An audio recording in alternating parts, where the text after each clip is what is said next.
Welcome to First Unitarian Society of Minneapolis, the birthplace of Congregational Humanism.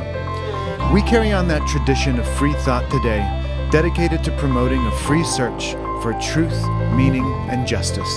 Our web address is firstunitarian.org. Thank you for joining us.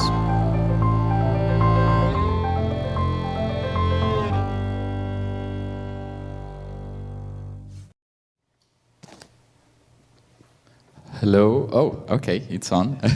Hi, good morning, everyone. It's so nice to be back here presenting some solo piano selections. I hope you will enjoy them. And I try to somehow type them into the theme of the month, invitation. So I am playing two pieces by the French composer Claude Debussy. And the reason for that is because I really invite you, if you don't know him enough, to explore him a little further.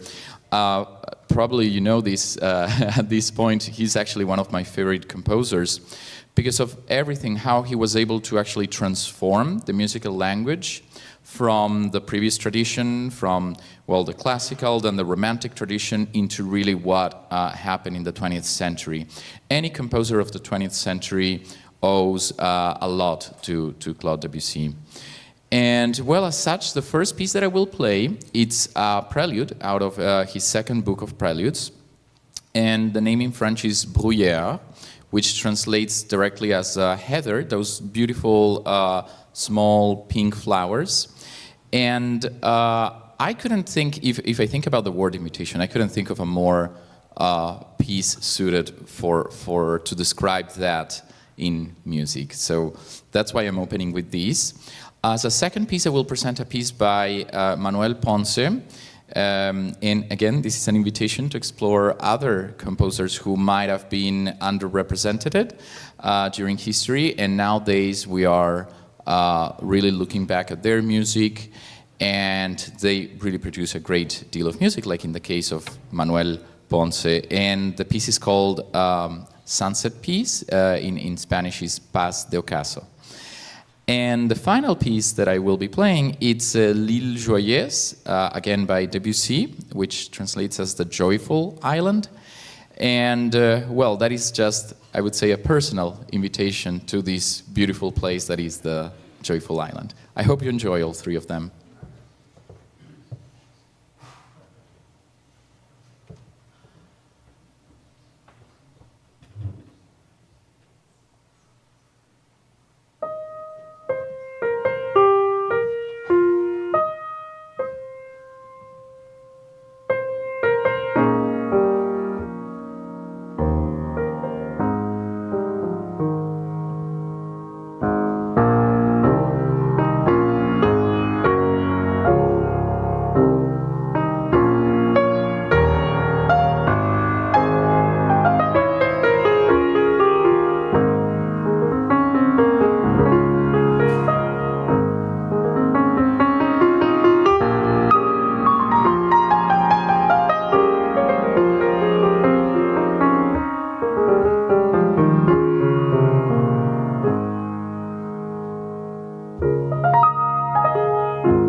With that bit of exquisite music, welcome to First Unitarian Society on another beautiful Sunday morning here in Minneapolis. It is good to be together. Here at FUS, we live in gratitude for the privilege of living on the traditional lands of the Dakota Ayote and other indigenous peoples who have cared for these lands and waters for millennia. May our gratitude inspire us to connect with and learn from our indigenous neighbors. First Unitarian Society is a member congregation of the Unitarian Universalist Association of Congregations. Our programming is on-site, live, online, live, and on-demand 24/7. Today is the last day of the weekend retreat to the woods, and many of our community are gathering out at Baker Outdoor Learning Center. Maybe some of them are tuning in online. My name is Reverend Jullan Stoneberg, here to share part of your ongoing journey as your interim minister. I'm joined today by our accompanist, Amos Lucidi, along with Paul and Anne and Shelley, and we're all supported by our exceptional media team. It's great to work with all of you. Thank you so much. Yeah.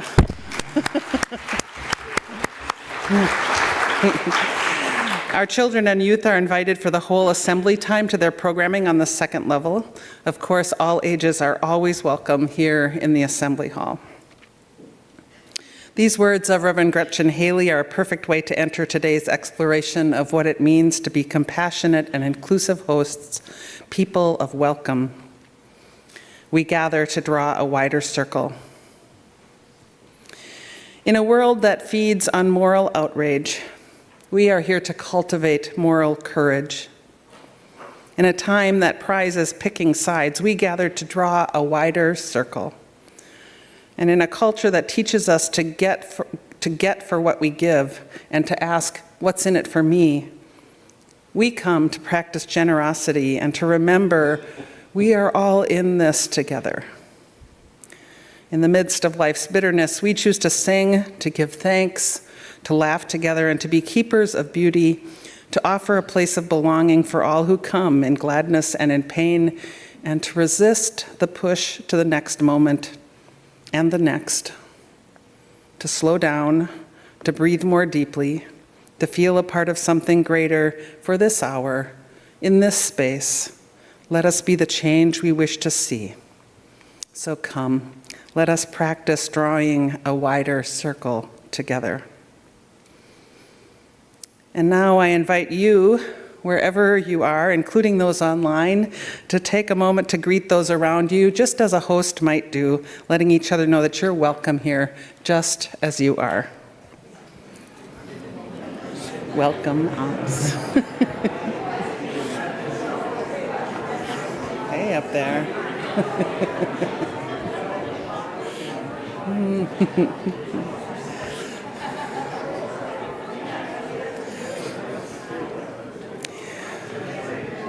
That's such a joyful sound. It is great to be together. Welcome, welcome everyone to this place of love and justice, this place where we discomfort ourselves in order to live up to humanity's highest ideals and highest hopes. We light a chalice here, a flame, and ask those of you at home to do the same if you have something near you, even your cell phone light. The flaming chalice is the symbol of Unitarian Universalism. We are led by its light, inspired by its flame, and drawn together by its warmth. Please join me in reading about how our value of generosity connects us one to another with the words printed on the screen, and Paul is going to light our flame. Generosity. Did I miss something? Let's see, just a second, we're a few slides ahead of ourselves, or at least what I'm seeing on my screen. Oh, interesting, I have a different picture than you do. Okay, no wonder I was confused. Okay, the UU value of generosity. We cultivate a spirit of gratitude and hope. We covenant to freely and compassionately share our faith, presence, and resources Our generosity connects us to one another in relationships of interdependence and mutuality. And now that our chalice is lit, I invite you, as you're willing and able, to stand to read our congregational covenant, and then we'll remain standing to sing.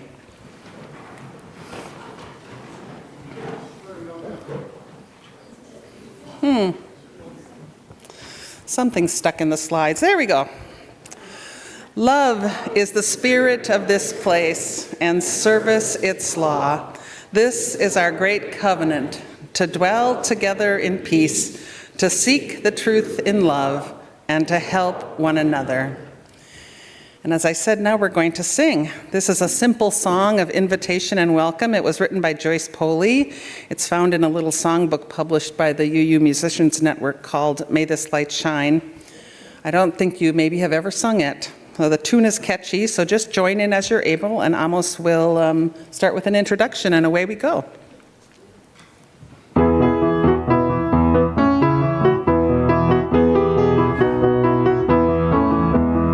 Open the door, step right inside, come into this place where love and hope will abide.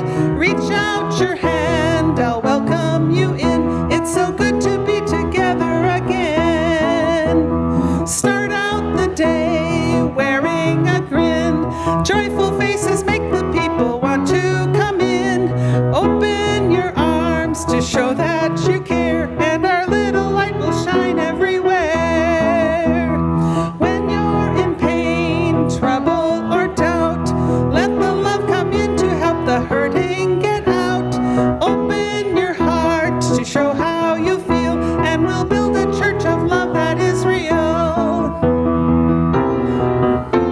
The door, step right inside. Come into this place where love and hope will abide. Reach out your hand, I'll welcome you in. It's so good to be together, so good to be together, so good to be together again. It's great. You may be seated.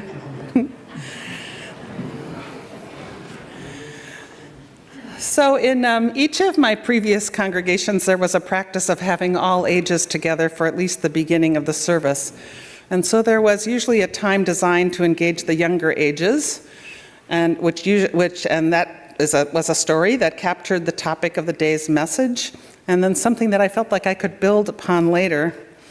So in that spirit, today's wisdom moment is a retelling of a storybook by June Bates called The Big Umbrella. I'm going to share a few of the book's illustrations. So imagine that just inside the doors to FUS is a red umbrella, unusually red and curiously designed, an umbrella that begs you to pick it up because you know that holding it makes you feel special and like you belong. And every time you enter, you pick it up and you open it. And standing or sitting beneath it, it helps you to feel warm and safe. It's as if that umbrella is spreading its arms and holding you close. And there's something about just being beneath it that makes you want to get close to others and to offer them these same feelings of warmth and safety. And rather magically, it seems that the more folks you gather under this umbrella, the more room there is. And the umbrella doesn't discriminate or judge. No matter how tall or hairy or whatever you're wearing or how many legs you have or whatever your pronouns or your gender, there seems to be room for everyone. And sometimes you worry. Sometimes you think it's getting too crowded. You think that there'll be some commotion, then you won't be able to understand one another. But you just keep holding the umbrella because the amazing thing is, it seems like there's always more room. And that's the beauty of that red umbrella.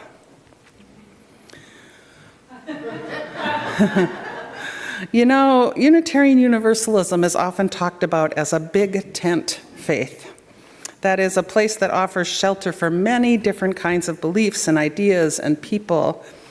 I think a lot of us like this way of looking at this movement. We like seeing ourselves as open and inclusive and without requiring that we think or believe alike.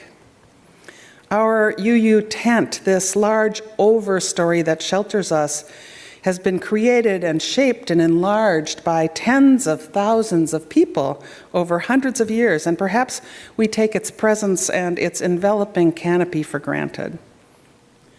But what if we saw its wide embrace as the thing that our survival relies upon? What if we saw its existence as dependent on each of us holding up one of the tent poles, each of us responsible for ensuring that it includes just one more, and then another, and another, by very intentionally widening its reach to welcome in and help others feel at home. We should see it that way because it's the truth. All of us must be radically welcoming for all to feel included. Now, I don't know if any of you have ever helped to put up a large tent, you know, one of those big party tents? And if you have, you may be remembering just how challenging it can be to be the one trying to hold up just one small corner, one pole on that very, very heavy canvas. It requires a lot of strength and endurance, and it's not something everyone can do. But what if instead you could be responsible for just one umbrella? One lightweight and potentially magical umbrella that if you held it up, if you invited others to join you under it, that would be enough. Just hold up your umbrella, and as others do the same, we create together this large canopy of inclusion and welcome. Together, holding our umbrellas, we are constantly reminded to open the circle wide and wide and wider still. And when all of us do that, well, that's what makes a very big tent.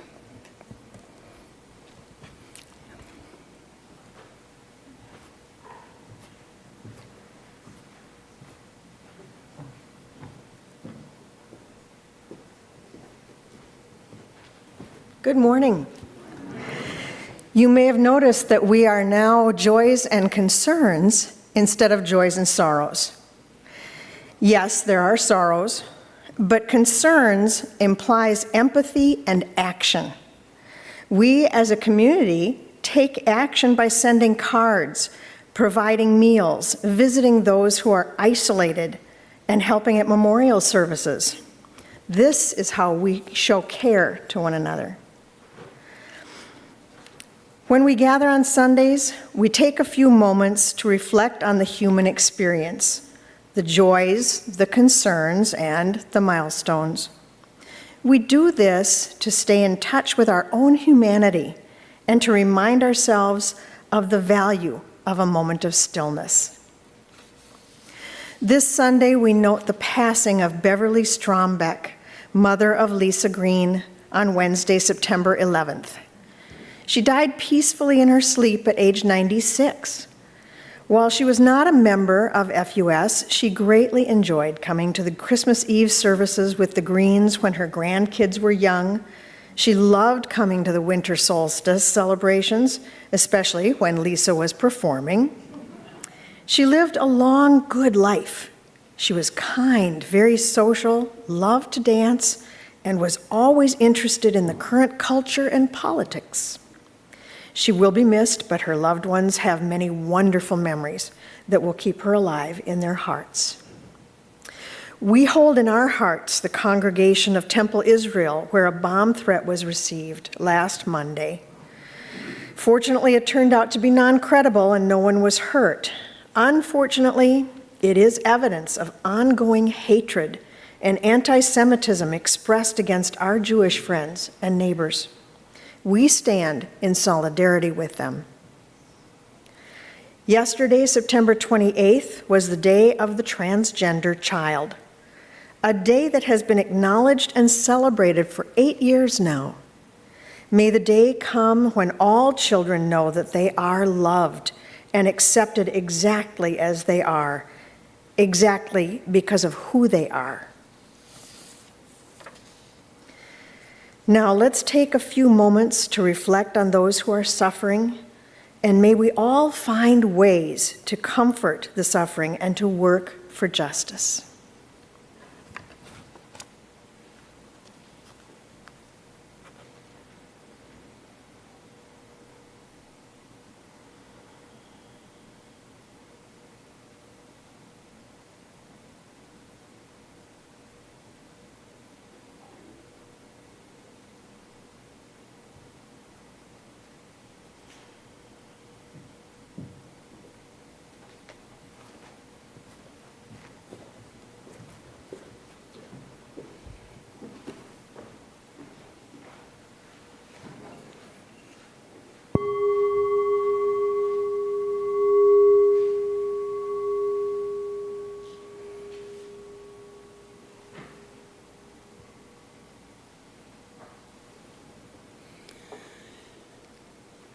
I invite you into a few moments of guided meditation.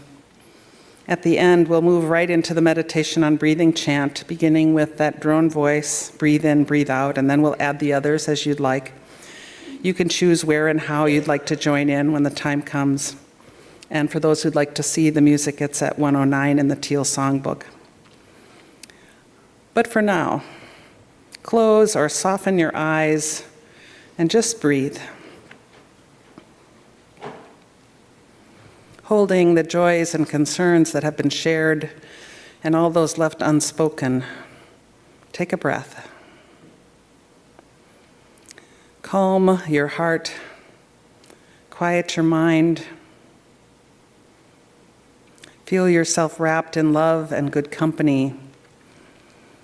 You are safe here under the FUS umbrella. Safe and dry. It's where you belong. It's home. Feel its coziness. Snuggle down into that and then gather your energy and use it to connect with everyone around you.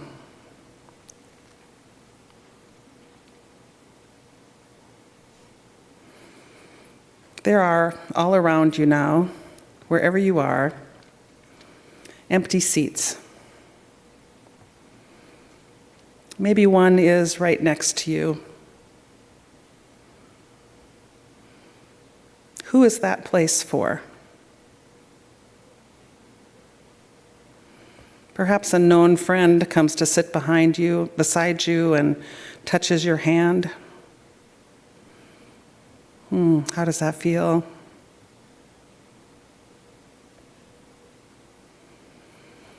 Or maybe it's someone you don't know well who sits down, maybe too close, but they smile warmly, signal their likeness with you.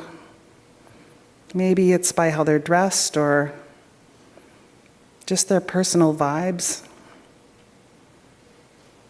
Now, how do you feel? How do you respond? Would you say hello? Hand them a songbook?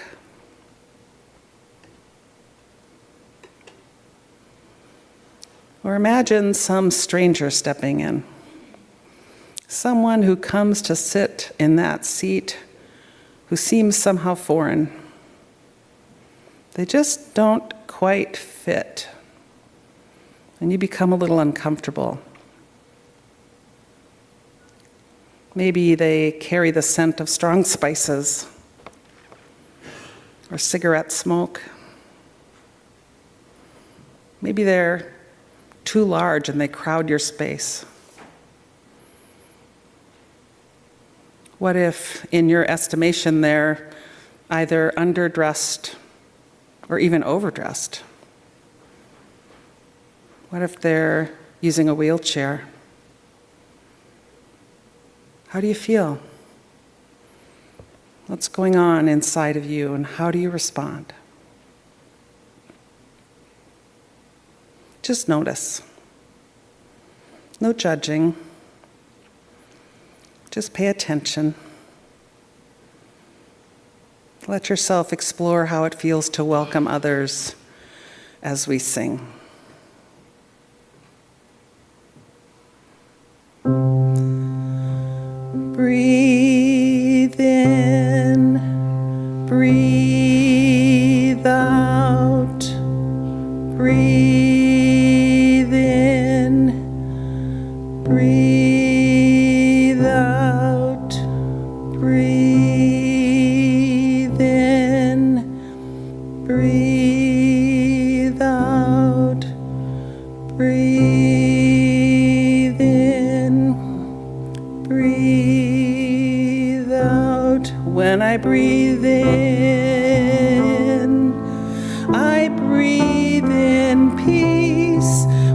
I breathe out,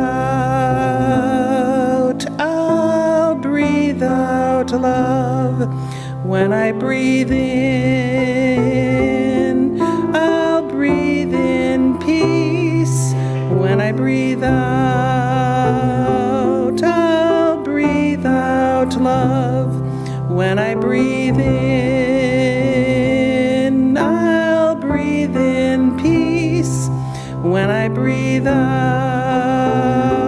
I'll breathe out love. When I breathe in,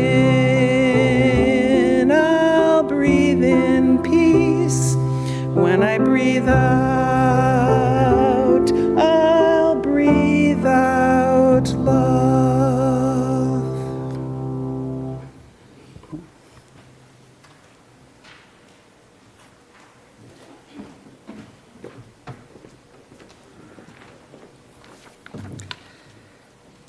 Reverend Andre Moll wrote this piece in honor of two Unitarians, Martha and Wait Still Sharp, who during World War II dared to risk their own comfort to help save lives. She uses words that some of you may choose not to use, yet I invite you to listen in the spirit of inclusion. Reverend Moll titled this, "All That We Share is Sacred."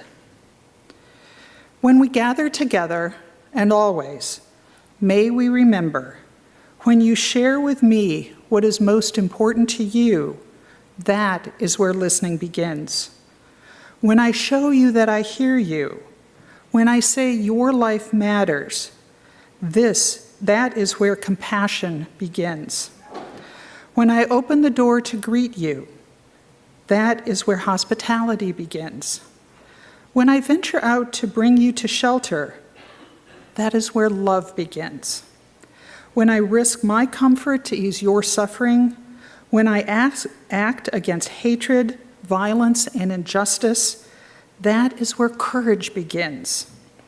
When we experience the full presence of each other because of our shared humanity, because of our differences, that is where holy gratitude begins.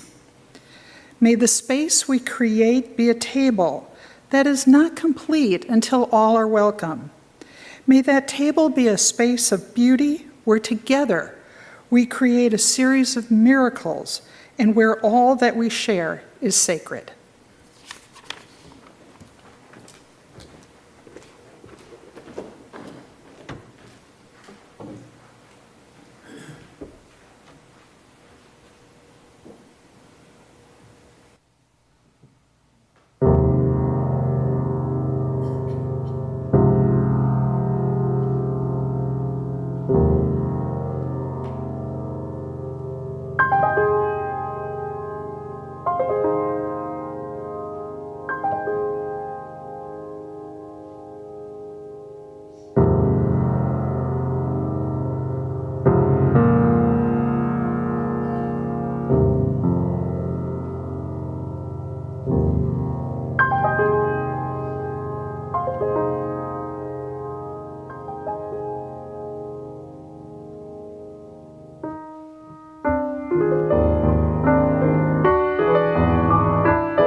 Thank you, Amos.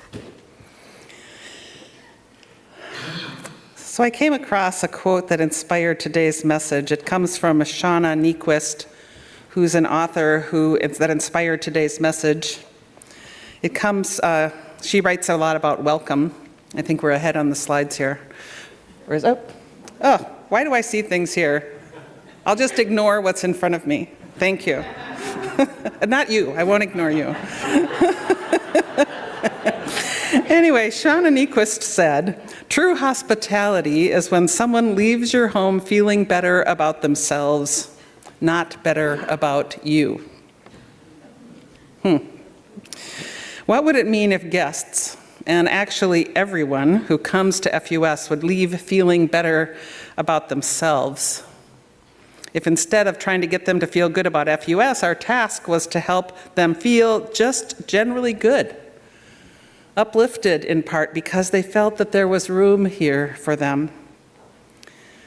Many, likely most congregations today, are worried about survival and are talking and thinking about how to attract more people, perhaps especially younger people.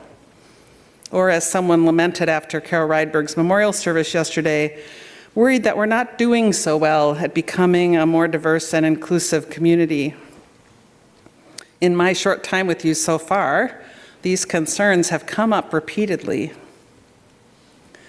Now, I hope that you'll let me get vulnerable with you today. Being vulnerable means that I'm going to go out on a bit of a limb, that limb out there where I feel just a little unsure that it's safe or that I'll be understood.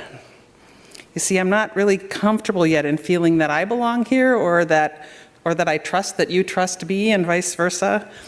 I guess that's how it might be for any newcomer. Well, you should know, of course, that I'm okay with going out on limbs as a general rule.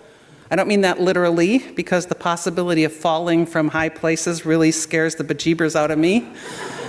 But interpersonally, being vulnerable is okay, safe enough. And I know that not everyone is okay with those kind of limbs, and that my comfort is in part a privilege of my social location.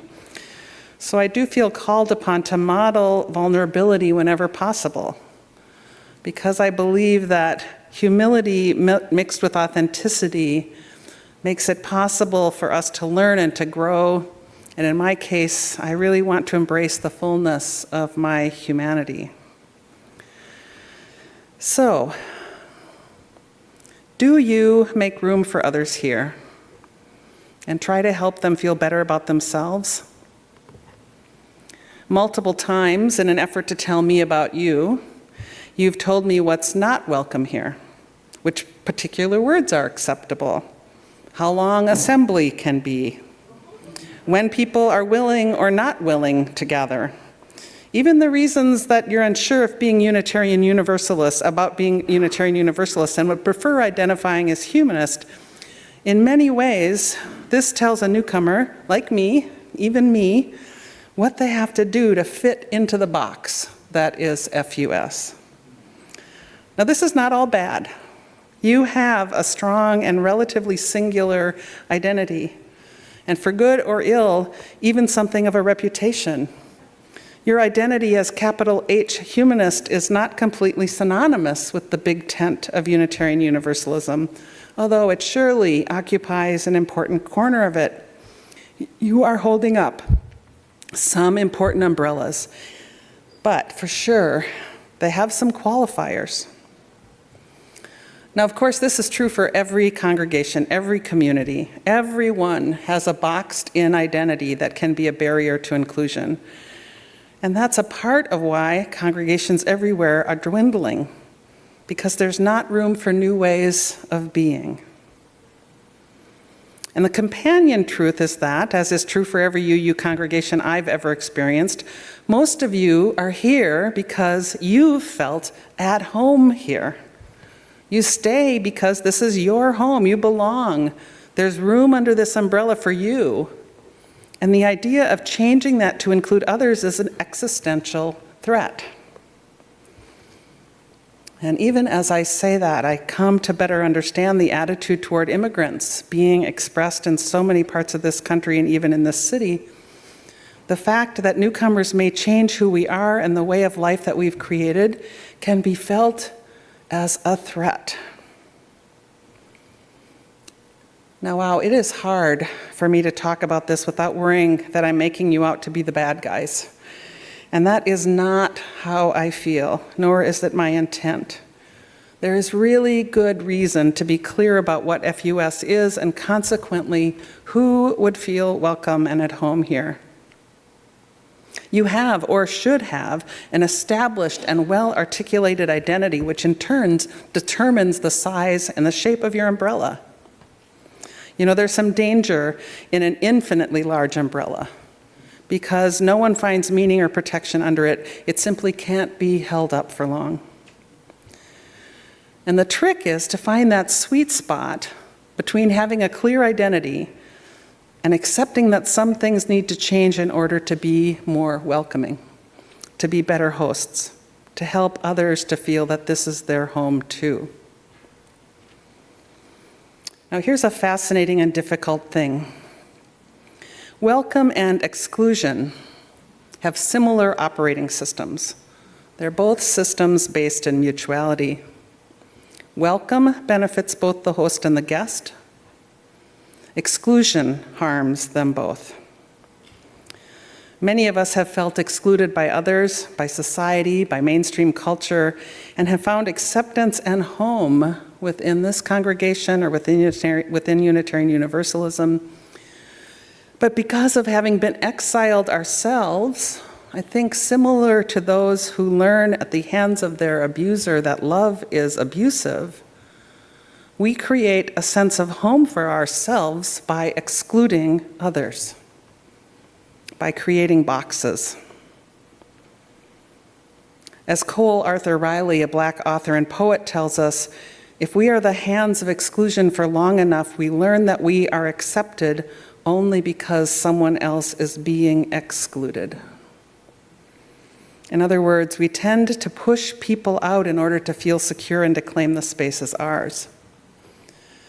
What a twisted web, eh? I have long been fascinated by the concept of we and our. I find myself saying we far too often, and I try to stop myself, but it's such a useful concept. You know, we means community. We means you and me. We means togetherness. We means common understanding. It's such a cozy and a good feeling word, but we also assumes common understanding or experience when this is not the case. We draws a kind of boundary and creates an us and a them. And we form the boxes that make exclusion and even discrimination possible. Now, Bart DeLange and Philip Fernbach, in an article published in the Harvard Business Review, okay, let me pause right there. I wonder who such a citation helps to feel as if they belong, or maybe to feel that this isn't home. How would it have been different if I had instead cited a Facebook meme, or maybe even a Bible verse? In every moment, we signal who belongs and who doesn't. But anyway, DeLange and Fernbach say that there are several dangers of categorical thinking, that kind of we thinking. It can lead us to treat members of a group as if they are more alike than they are, or to exaggerate differences between members of different groups. It can make us favor certain groups over others, and it can lead us to think of certain groups as static, unchanging, which then means we lose our curiosity about them or give them the privilege of changing.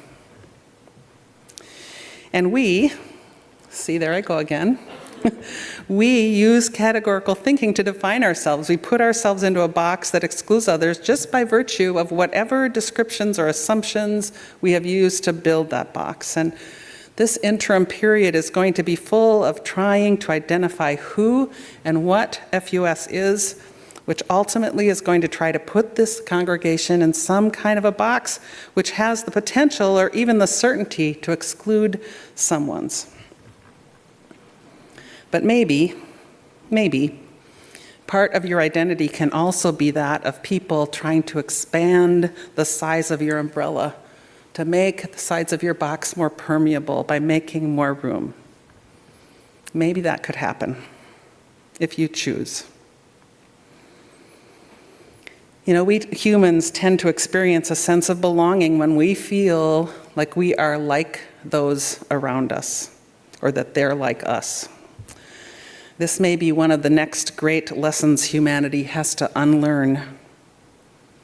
In an increasingly pluralistic world, in an ongoing quest for greater diversity in our communities, we will need to learn how to belong when those around us seem different, or are different. We will need to learn how to be welcoming even to those who maybe don't seem like us, don't seem like us or at least based on our existing prejudices and categories. And how do we do this? Well, a few years ago, I saw an image on Facebook describing 3 zones of being in concentric circles. The first, the inner one, the yellow one in the picture, is the zone of comfort. It's that right-sized umbrella, which is just the right height for us. We don't get wet, maybe we don't even get sprinkled on. There's plenty of room for us and the people like us, whatever that means. The second circle, the green one, is the stretch zone. This is where one expands out of our usual places, tries on new things, experiments. Here's composers they've never heard before. It's not completely comfortable, but nor is it dangerous.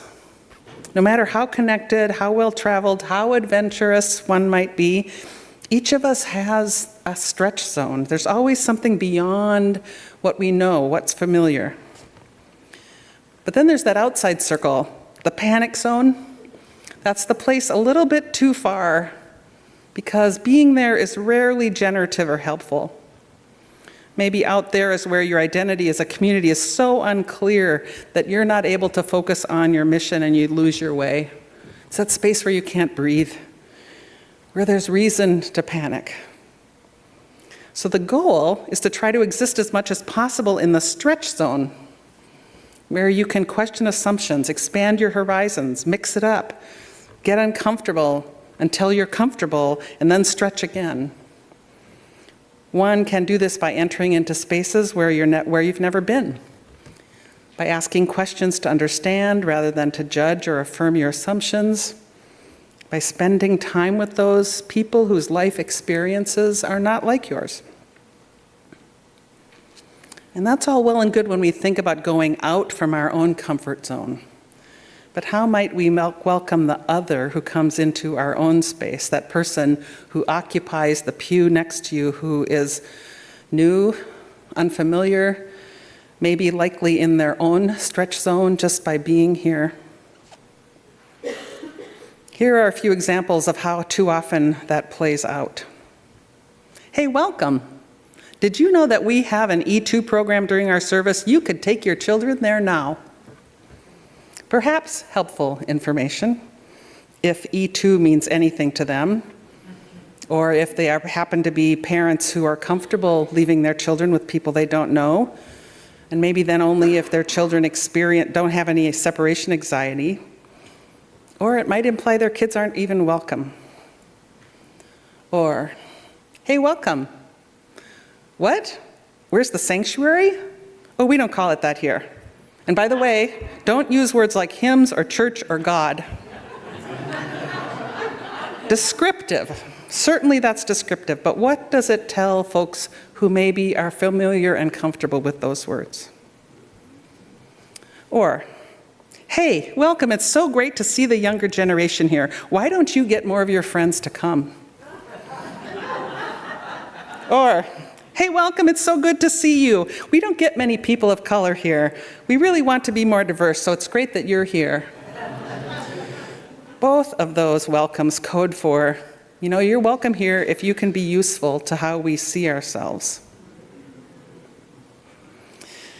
Every one of these examples seeks to describe the FUS box, and it centers the welcomer. It does not center the person being welcomed. So instead, how might we welcome our guests by paying attention to this other who has stepped under our umbrella even for a moment? How might we stay curious and learn about who they are and what feeds their minds and their soul? We could ask how their family can have the best experience possible here. We could ask what brought them here and what they're looking for. We could offer to help them find that and to answer whatever questions they have, to learn about them rather than telling them about who we is, that we that exists here. I think there's some wisdom in just wondering how it feels to be them and being curious about what would help them to even get a whiff of belongingness and to feel better about themselves. Because this in and of itself can take us into that zone of stretch, because we're entering into somebody else's reality and letting go of the hold on our own. Now, I am not asking you to let go of who you are, but rather to let go of the hold on who you are.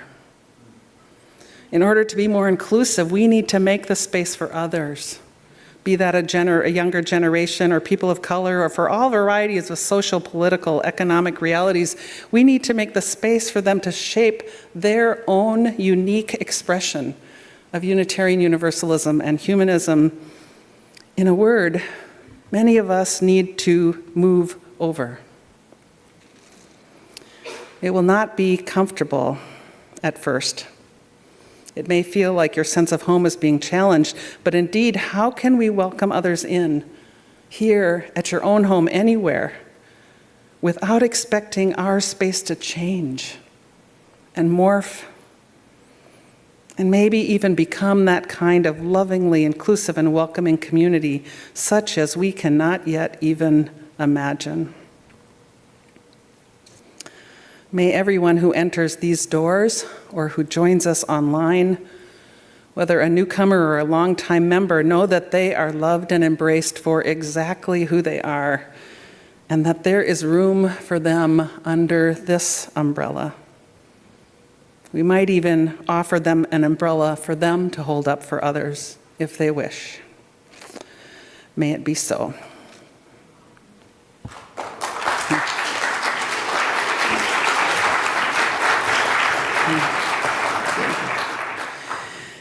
And now we're going to sing.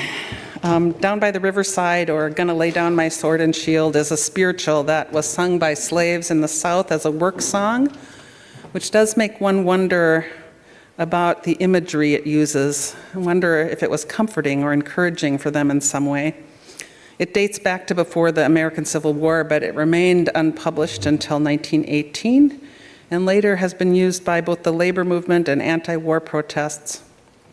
So in addition to all the history it holds, I invite you to sing it thinking about the vulnerability an authentic welcome requires, because it requires us to put down our swords and shields in order to coexist in peace at the riverside. So please rise in body and or spirit to sing.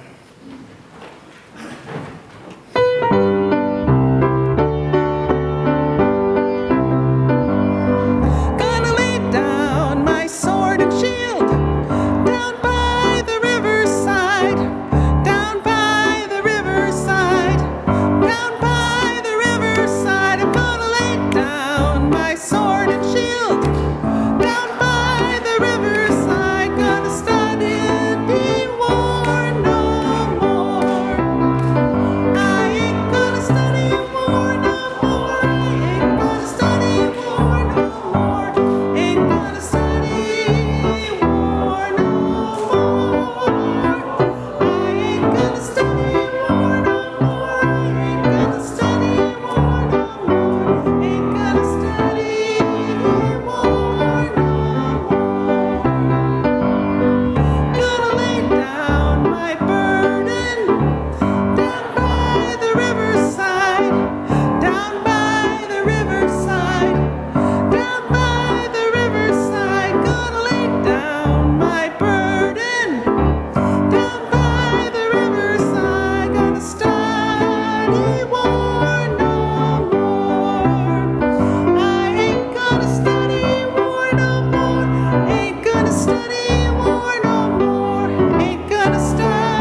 Good morning. My name is Karen Rowell. I'm treasurer of the foundation here. I work on the seasonal celebrations team. And today I have my mental health team coordinator hat on. So I'm going to step aside so you can see my t-shirt. It was a great day yesterday, a little hot, but it was a great day for the NAMI walk yesterday. We had about 4 FUSers and 8 people from Humanist MN. Our mental health team is a collaboration between our 2 organizations. And as a team, we raised over $1,500 for NAMI, Minnesota. My passion and interest for mental health comes from my home life. I have a son who struggles with mental illness and substance use disorder, and he's been living with us for 2.5 years. And it's really hard to watch him struggle. As a mother of an adult who has these struggles, you know, he has to choose recovery, he has to choose healing. And as a mother, it's hard to watch what's going on with him and not be able to help. I mean, you can help in some ways, but not always. So starting a mental health team at FUS has been really healing for me because I get to come here and help others be more aware and get more education around mental health.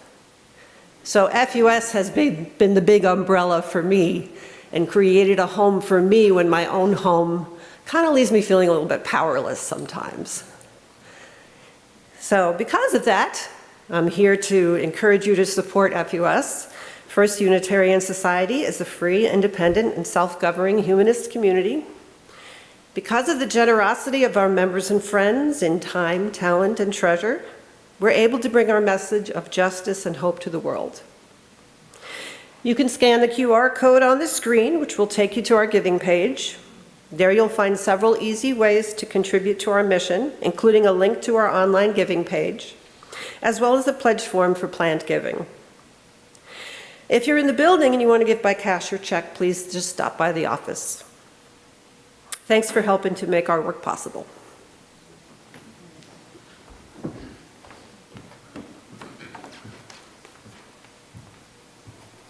Thank you, Karen.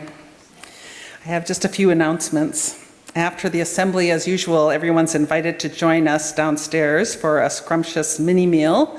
Today, the menu is barbecued lentil loaf with oven-browned potatoes, which is vegan or gluten-free. Or you might choose a chicken drummy on black beans with greens. And it apparently is a good day for banana cake. So that's what we're having. I also want to let you know that the E2 Art Gallery is now on display outside of the upper assembly hall. It's along these walls over here in the hallway side.